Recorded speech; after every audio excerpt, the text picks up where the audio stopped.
Good evening everyone, welcome back to my channel. कैसे हैं आप सब लोग? सो होपफुली आप लोग बहुत ही अच्छे होंगे, अपनी प्रिपरेशंस बहुत ही अच्छे से कर रहे होंगे। सो आज हम लोग बात करेंगे जो दिल्ली के अंदर हमारी एक्चुअली में गेस्ट टीचर वैकेंसी आई थी, जिसके लिए आप सब लोग बहुत ही बेसब्री से वेट कर रहे थे कि हम लोगों को मेल कब आएगा, हम लोगों को टेलीफोनिक कॉल कब आएगा और कब हम लोगों को रिटन टेस्ट के लिए सिलेक्ट किया जाएगा। तो जो वैकेंसीज़ थी आप लोगों की वो आई थी हमारे इसी महीने में, जिसकी 14 मई नेवी चिल्ड्रन स्कूल वैकेंसी की मैं बात कर रही हूँ। That is daily guest teacher vacancy only, और जिसमें आपने 14 मई की लास्ट डेट थी अप्लाई करने की, एंड होपफुली आप लोगों ने सक्सेसफुली एप्लीकेशन कर दिया था। बट आप में से काफ़ी सारे ऐसे कैंडिडेट्स थे जो कंफ्यूज थे कि हमें कॉल आएगा या नहीं, हमें मेल आएगी या नहीं। So congratulations to all the applicants जिनको मेल आ गई है और आपको नहीं आई है तो अभी भी आप 2-3 दिन वेट कर लीजिए। टिल सैटरडे आप लोगों को वेट बिल्कुल करना चाहिए। एंड आप लोगों को जो है रिटन टेस्ट की मेल के साथ साथ आपको रिटन टेस्ट की डेट भी आ गई होंगी। एंड नेक्स्ट अब आप लोगों की क्वेरी ये है कि हमारे अब रिटन टेस्ट का सिलेबस क्या होगा।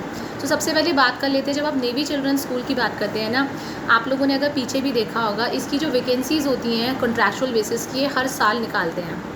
एंड हर साल निकालते हैं, हमें 100 रुपये का इसमें एप्लीकेशन फॉर्म के साथ डीडी वगैरह बनवाना पड़ता है अपनी दरियागंज नेवी चिल्ड्रन के नाम पे।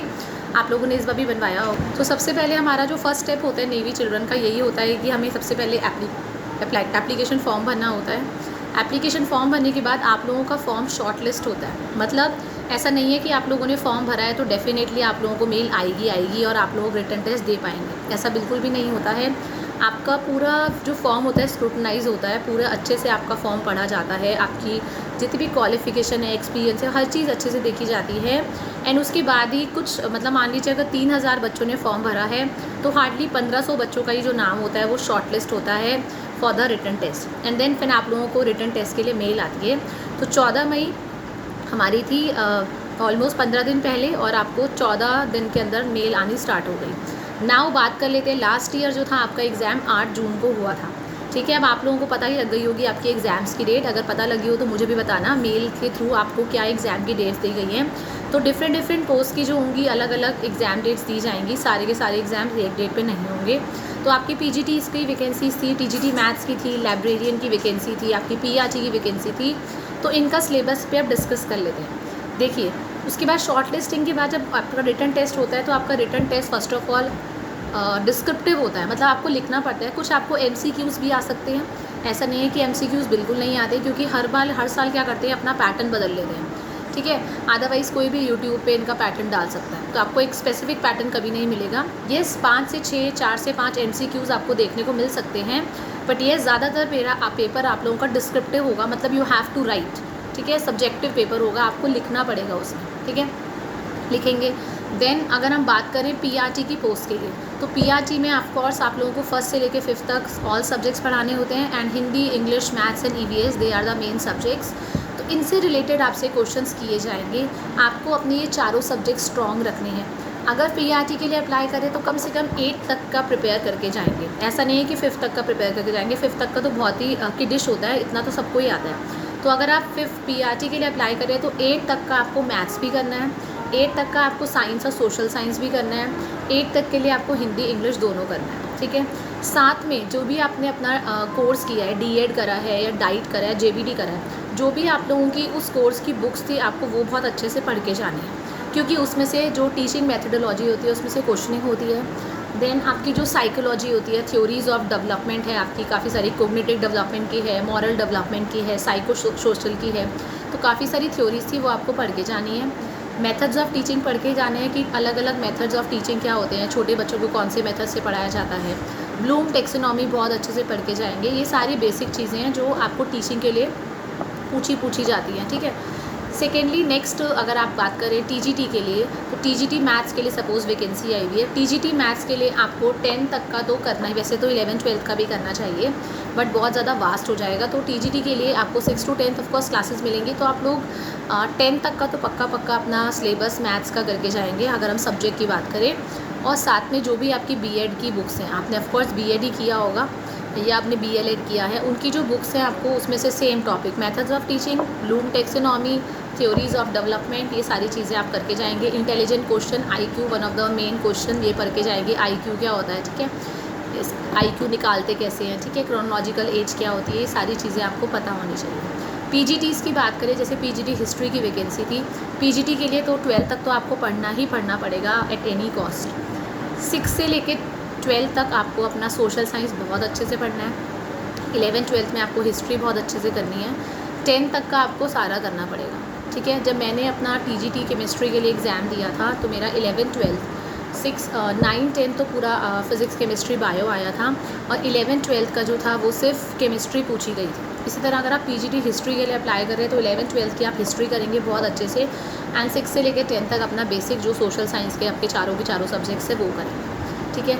लाइब्रेरियन की पोस्ट के लिए आपने जो भी अपने बैचलर्स ऑफ लाइब्रेरी साइंस में किया होगा वो सिलेबस आप बहुत अच्छे से देखेंगे।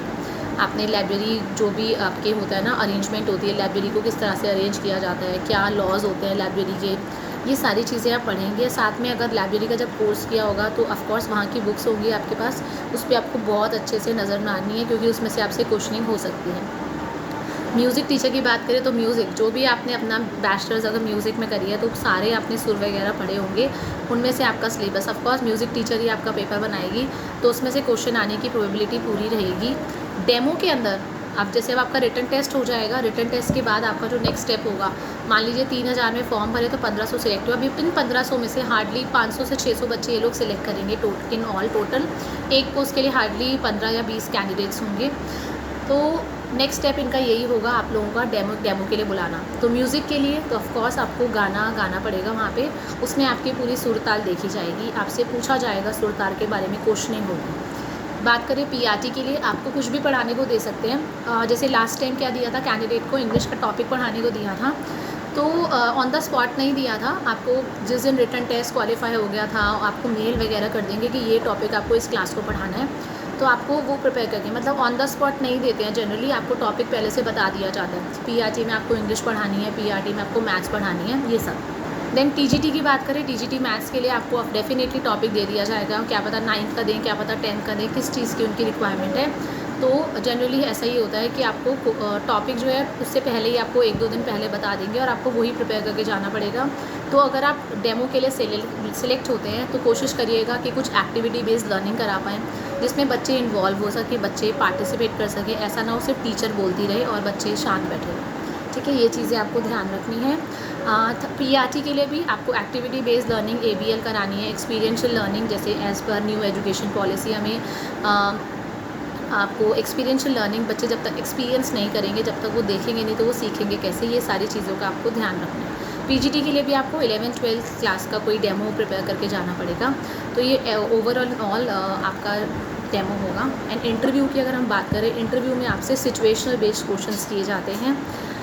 जो भी आप लोगों ने कराया है, जिस दिन डेमो होगा उसी दिन आप लोगों का इंटरव्यू भी हो जाएगा। एंड कई बार ऐसा होता है इंटरव्यू जो होता है, इंटरव्यू रूम के अंदर ही आपको डेमो, कई बार बच्चे अवेलेबल नहीं होते हैं, जनरली यही पूरे चांसेस है, क्योंकि अभी 1 जुलाई से स्कूल खुल जाएंगे, 1 जुलाई से इनको ज्वाइनिंग देनी है। तो आपका डेमो यही होगा कि टीचर्स के सामने ही होगा, जो वहाँ पे आपकी इंटरव्यू बोर्ड बैठा होगा ना, वही सारे इंटरव्यू लेंगे। तो आपको जनरली इंटरव्यू रूम के अंदर एक वाइट बोर्ड होता है, मार्कर होता है, तो वहीं पे आपको कुछ टॉपिक पढ़ाने को दे देंगे। बच्चों के सामने आई डोंट थिंक 99% बच्चों के सामने नहीं होगा, क्योंकि स्कूल्स जो है अभी बंद है। तो आपको उन्हीं टीचर्स के सामने, जो आपकी प्रिंसिपल होंगी, वहाँ पे मैनेजमेंट होगा, चेयरमैन होंगे, उनके सामने ही आपका इंटरव्यू भी होगा। देन डेमो के साथ साथ आपसे इंटरव्यू से रिलेटेड क्वेश्चंस करे जा सकते हैं, जैसे कि आप बच्चों को एजुकेशनल ट्रिप पे लेके गए हो मैथ्स के लिए या साइंस के लिए, साइंस म्यूज़ियम गए हैं, बच्चों को ये टॉपिक पढ़ाना है तो कैसे कराओगे। आप मॉन्यूमेंट्स हम फेमस मॉन्यूमेंट जैसे ताजमहल लेके गए हैं, तो आपको शेप्स पढ़ानी है बच्चों को, कैसे कराओगे, ठीक है। आपकी क्लास में एक बच्चा है जो स्लो लर्नर है, तो उसके पेरेंट्स भी उसके पढ़े लिखे नहीं है, तो आप बच्चे की हेल्प कैसे कर पाओगे। इस तरह से क्वेश्चन। एक बच्चा है आपकी क्लास में suppose you are a maths teacher, maths के पीरियड होते ही वो सो जाता है क्लास में, और ऐसा नहीं है सारी क्लासेस में वो जगता है, लेकिन सिर्फ मैथ्स के पीरियड में सो जाता है, तो आप उस बच्चे की कैसे हेल्प करेंगे, how will you find out the problem. तो इस तरह से आपको सिचुएशन दे दी जाएगी और आपको बस स्मार्टली उसमें आंसर्स करने हैं। थर्डली एक चीज़ बोलूँगी, सेल्फ इंट्रोडक्शन बहुत अच्छे से अपना इंग्लिश में प्रिपेयर करके जाइएगा। एज़ आपने फॉर्म में देखा होगा, आपके एक्सीलेंट कम्युनिकेशन स्किल्स होने चाहिए इंग्लिश के अंदर। अगर आपकी इंग्लिश बहुत अच्छी है, आपका कंटेंट सब्जेक्ट नॉलेज बहुत अच्छा है। तीसरी चीज़, अगर आप कंप्यूटर फ्रेंडली हैं, मतलब आपको कंप्यूटर लेटेस्ट जो टीचिंग टूल्स है कंप्यूटर में, आप पढ़ा सकते हैं बच्चों को कंप्यूटर के थ्रू। If you are able to take online classes, तो आप लोगों के सिलेक्शन को कोई भी नहीं रोक सकता। ये सारी चीज़ें स्ट्रॉन्ग पॉइंट्स हैं हमारे। हमारा सब्जेक्ट नॉलेज, हमारा कंप्यूटर फ्रेंडली होना, कंप्यूटर आपको टेक्नोलॉजी से आप दूर रह ही नहीं सकते। टेक्नोलॉजी है तो सब कुछ आपको आता है, ठीक है। एंड आप लोगों का सेल्फ इंट्रोडक्शन इंग्लिश आपको बहुत अच्छे से प्रिपेयर करके जाना है, तभी आप लोगों का सिलेक्शन हो पाएगा इसके लिए। सो होपफुली मेरी ये वीडियो आप लोगों के लिए हेल्पफुल हो। स्टिल अगर आपको कैसा भी कोई भी डाउट है, you can always ask me in the comment section. Till the time, thank you everyone, have a nice day.